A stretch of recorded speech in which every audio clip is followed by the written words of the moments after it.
नवादा जिला है जहां पर मेरी उपस्थिति है। नवादा विधानसभा है और नवादा विधानसभा के अंतराल 4 ऐसे और विधानसभा आते हैं जहां से अपनी अपनी दमदारी दिखा रहे हैं सारे प्रत्याशी। नए कुछ प्रत्याशी हैं, कुछ लोकसभा प्रत्याशी हैं, हमारे भी जैसे प्रत्याशी हैं जो कि लोकसभा के अच्छे टिकट और कह सकते हैं कि अच्छे वोट से हारने वाले हैं। प्रत्याशी हमारे साथ श्रवण कुशवाहा इस वक्त है जो कि राजद के कट्टावर नेता है। कहा जाता है कि आरजेडी से यहाँ पर अभी सबसे ज्यादा वोट लाकर हारने वाला प्रत्याशी श्रवण कुशवाहा है। लेकिन कहा जाता है कि जीत हार तो लगा रहता है लेकिन तैयारी अच्छी होती है और सोशल वर्क के रूप में एक विधायक एक मंत्री को देख सकते हैं। लेकिन यहाँ पर ये मुखिया के पद पर जब थे तब से हम देख रहे हैं कि ये लगातार सोशल वर्कर के रूप में समाज सेवा कर रहे हैं और लोगों के बीच जा रहे हैं। तो हमारे साथ बातचीत करने के लिए इस वक्त मौजूद है, बातचीत करेंगे। विधानसभा की तैयारी कितनी है और क्या कुछ लग रहा है इस बार, यहाँ का निर्णय क्या है, जनता क्या मूड बनाई है और किस मुद्दे पर सबसे ज्यादा विकास हुआ, क्या एनडीए का सीट यहाँ पे होगा या महागठबंधन का? देखिए, जनता पर नेता को भरोसा है और जनता पूरा नवादा जिला यूँ कहिए कि जो पाँचों का पाँचों विधानसभा में पूरी जनता तेजस्वी यादव जी पर भरोसा रखी है और राष्ट्रीय जनता दल पूरी तरह से हमेशा चुनाव लड़ने के लिए तैयार है और चुनावी मोड में हम लोग हैं। चूँकि 3-4 दिन में आचार संहिता भी लग जाएगा। इसी के परिप्रेक्ष्य में आज एक बैठक रखा गया था, कार्यकर्ता सम्मेलन, जो नवादा प्रखंड का सिर्फ, ये बैठक सिर्फ नवादा विधानसभा के अंतर्गत आता है, नवादा प्रखंड का बैठक था। और आप देखे होंगे कि इस नवादा प्रखंड के बैठक में हजारों हजार की संख्या में लोग यहाँ पर पहुंचे थे जो हर जात में चले। लेकिन अब कहा जा रहा है कि नवादा में जातीय समीकरण के हिसाब से हमेशा चुनाव हुए। लोकसभा में देखा गया तो जातीय समीकरण के हिसाब से ही चुनाव हुई, विधानसभा के चुनाव की भी निर्णय ऐसे ही कुछ देखा जा रहा है कि अगर हो सकता है कि अगर जातीय समीकरण के हिसाब से यहाँ हो तो कौशल यादव यहाँ से बहुत कट्टावर नेता रह चुके, राजद के साथ उनका बहुत अच्छा संबंध दिखा, लेकिन अब नाराजगी जताई जा रही है कि कौशल यादव को इस बार टिकट नहीं देगी रहा। नहीं, ये सब निर्णय नेता का, और नेता पूरे बिहार में सर्वे कर रहा है, एक एक विधानसभा एक एक ब्लॉक में सर्वे कराई है कि आपका पहले का परफॉर्मेंस क्या रहा है, आज की जनता क्या चाहती है और क्या सोचती है, किसको अपना जनप्रतिनिधि बनाना चाहती है। ये सारा सर्वे गया हुआ है नेता के पास और निश्चित तौर पर जो नेता का निर्णय होगा हम सभी लोग मानेंगे।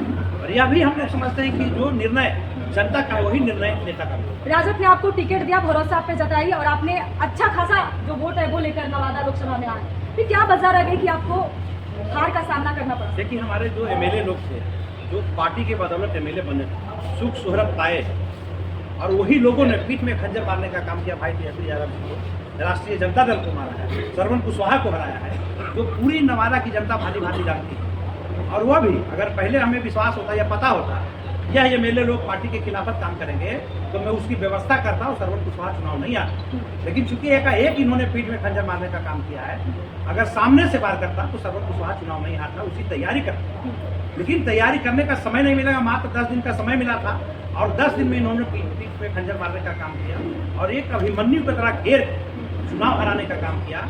और उसको नेता बहुत नज़दीक से देखें, समझे और सोचे। और वह व्यक्ति आज देखिए कहाँ है, जो पार्टी से गद्दारी की है, जो पार्टी को चुनाव हराए, आज वह कहाँ है, जनता की नज़र से गिर चुके हैं। अब उठ नहीं सकते हैं क्योंकि उन्होंने पीठ में खंजर मारने का काम किया है, जनता के भरोसा को तोड़ने का काम किया है, जनता को कहीं ना कहीं उसको नुकसान करने का काम किया है, जनता को ही पीठ में खंजर मारने का काम किया है। उनको वोट मिला था राष्ट्रीय जनता दल पर, राष्ट्रीय जनता दल के चेहरे पर वोट मिला था। हमने चुनाव 2020 में निर्दलीय लड़ा था तो हमको 46,125 वोट बिना नेता के हमारे विश्वास सभी लोगों ने लाख दुलार आशीर्वाद दिया और उनको राष्ट्रीय जनता दल के नाम पर वोट दिया और वह राष्ट्रीय जनता दल से गद्दारी की है और वह हासिल पे है। बिल्कुल, अभी कहा जा रहा है कि जिस तरीके से नवादा से जो लोकसभा प्रत्याशी थे विवेक ठाकुर अभी सांसद है, वर्तमान सांसद है, लेकिन नवादा की जो वर्तमान स्थिति है, गड्ढे में जल जमाव, दुनियादारी, मतलब कहा जा रहा है कि रोड एकदम बिल्कुल ध्वस्त है। लेकिन कहा जाता है कि एनडीए में और सब कुछ ठीक है और एनडीए की जो सरकार है नीतीश कुमार है वो सबसे ज्यादा सड़कों पर ध्यान दिए।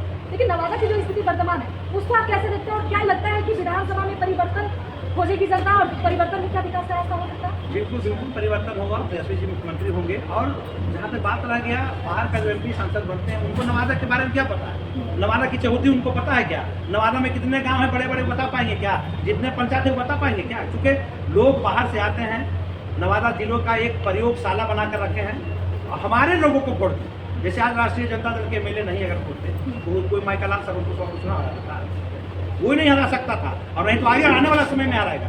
लेकिन राष्ट्रीय जनता दल के खा के जिस थाली में खाया उसी थाली में लोग सेट किया, तब हम लोग चुनाव हारे। लेकिन ये तेजस्वी यादव जी किसी को माफ करने वाले नहीं है।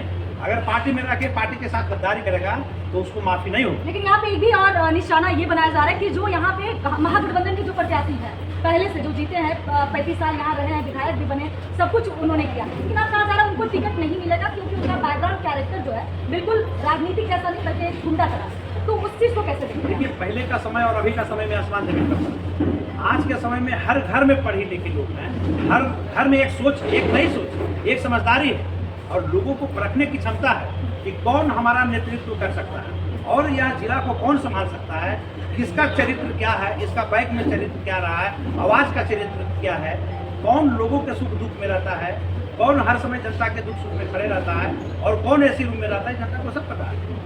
तो उसकी जवाब इस बार 2025 में निश्चित तौर पर मिलेगा। इतनी बड़ी अहम बैठक हुआ पटना में CWC का कांग्रेस के द्वारा, आज भी कार्य समिति की बैठक चल रही है पटना में। आपको लग रहा है वाकई सीएम रेस को लेकर बड़ा अभी भी खुलासा नहीं हुआ है, अभी भी जो है लोगों को अंधेरे में रखा गया है, तो आपको क्या लग रहा है कि सीएम रेस तेजस्वी यादव होंगे या कुछ बैक में कुछ और लेकर चल रहे कांग्रेस और महागठबंधन के बीच सब कुछ ठीक है? बिल्कुल सब कुछ ठीक है, एकदम बिल्कुल सही है और कहीं कोई संशय नहीं है सीएम रेस का।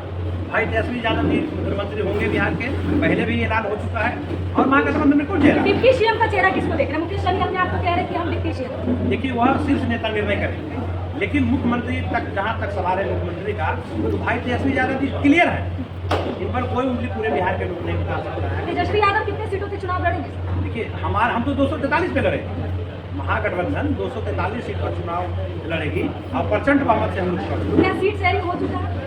कुछ दिन में हो जाएगा, 2-4 दिन में बातें चल रही है और 2-4 दिन में जो मीडिया के पहलू पे। बिल्कुल। हम एक लास्ट सवाल लेंगे, बिहार की जनता वोट करेगी विकास के मुद्दे पे, आप कौन से ऐसे मुद्दा जनता के बीच लेकर जा रहे हैं जिसको आप आकर्षित करेंगे कि लोग आपको वोट करेंगे? देखिए, बिहार में आज पूरे बिहार की जहाँ तक बात करते हैं तो आप देख लेते होंगे कि नीतीश जी आप सत्ता संभालने लायक नहीं, उनको सोचने समझने की और करने की क्षमता नहीं, क्योंकि वो एजेड हो चुके हैं, बुजुर्ग हो चुके हैं, तो सभी लोग तो निश्चित तौर पर उभर कर तेजस्वी जी आए हैं, इनके पास रोड मैप है, एक विजन है, कुछ करने की क्षमता है, इनको बिहार की चिंता है, इनको युवाओं की चिंता है, इनको रोजगार की चिंता है, इनको अस्पतालों की चिंता है, इनको शिक्षा की चिंता है। ये तो आरोप लगता है जो खुद शिक्षित नहीं है वो समाज को शिक्षित क्या बनाएगा, देश को शिक्षित क्या बनाएगा? देखिए, क्राइटेरिया एजुकेशन तय नहीं करता है, उसका करने की क्षमता तय की जाती है कि क्या करना है। आज डिप्टी सीएम का ले लीजिए, ये तो 9वां पास बोलता है, ये तो 7वीं पास भी नहीं है, प्रधानमंत्री तो 4थी पास है, इनको पूरे बिहार में कोई बोलने वाला है? एनडीए की सरकार है, एनडीए से कौन बोलता है? जो देश के प्रधानमंत्री है वो 4थी पास है। और हमारे नेता भाई तेजस्वी जी जब बोलते हैं तो उनको देश और बिहार के लोग नहीं, विदेश के लोग सुनता है कि भाई तेजस्वी क्या बोल रहा है, और जो बोलता है, जो उनको काम करने की शैली है, वह कोई सर्टिफिकेट से आंकना गलत है।